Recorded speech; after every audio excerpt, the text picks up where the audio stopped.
Bagaman dumarami ang ating mga planta ng kuryente sa buong bansa, lalo na ang mga bagong teknolohiya at malinis na enerhiya tulad ng solar, windmill, natural gas. Bagaman kilalang-kilala na tayo sa buong mundo dahil sa pagpapahalaga natin sa renewable energy, naririyan pa rin ang mga problema sa enerhiya na damandama ng bawat Pilipino. Kagaya ng 3 milyong kabahayan na wala pang kuryente. Palagi ang brownout at ang mataas na presyo ng kuryente. Kaya binibilisan nating mabigyan ng koneksyon at pinapalakas palalo ang kakayahan ng ating gumagawa ng kuryente. Pagpasok ng administrasyong ito, mahigit 5 milyon ang mga bahay na wala pang kuryente. Sa loob ng 3 taon, 2.5 milyong kabahayan ang ating nakabitan na may kuryente na sila. Sa susunod na 3 taon, halos 200 planta ang ating tatapusin. Ito ay may kakayahan magpailaw sa 4 milyong kabahayan o sa mahigit na 2,000 pabrika o sa halos 7,000 tanggapan at negosyo. Hahabulin at tutuparin ng DOE at NEA ang natatakdang dami ng mga kabahayang makakabitan ng kuryente ngayong taon hanggang 2028. Lalo na sa Quezon, sa Camarines Norte, sa Palawan, sa Masbate, sa Samar, sa Negros Occidental, sa Zamboanga del Sur.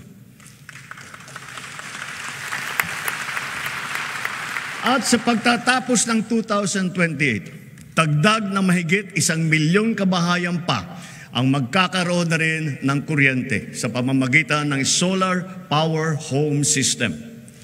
Para lalo pang makatipid ang ating mga kababayan at maipagbili ang anumang sobrang kuryente nila, isusulong na ng Department of Energy ang net metering program at pabibilisin din ng ERC ang proseso ng pag-aproba nito. Habang inaayos natin ang komplikado nating sistema ng enerhiya sa bansa upang maipababa ang presyo, pinapalawig pa natin ang lifeline rate. Bukod sa mga miyembro ng 4P, kasama na rin ngayon ang mga pamilyang nasa listahanan na maliit lamang ang kinikita at ang konsumo naman ay hindi lumalampas sa lifeline rate. Hindi ko palalampasin ang nangyari kamakailan sa Siquijor. Dahil sa malawakang brownout, napilitan pang magdeklara ng state of calamity sa lalawigan. Naperwisyo nito ang mga taga roon, ang kanilang turismo, kanilang negosyo, ospital, sari-saring serbisyo. Sa ginawa nating investigasyon, ano yung ating natuklasan?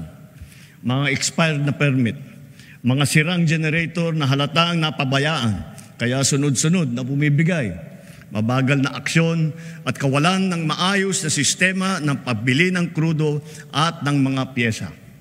Ipinag-utos ko sa DOE, NEA at ERC na pabalikin sa normal ang serbisyo ng kuryente sa Siquijor bago matapos ang taon. Titiyakin namin na maitatag agad ang mga pasilidad para sa pangmatagalang lunas sa kanilang problema sa kuryente. Hindi na dapat ito maulit muli. Iimbestigahan ang naging kapabayaan nito at ang iba pang mga katulad na kaso sa buong bansa. Dapat nilang ayusin ang pamamahala ng mga kumpanya ng kuryente at ipag-utos ang pag-refund kung kinakailangan.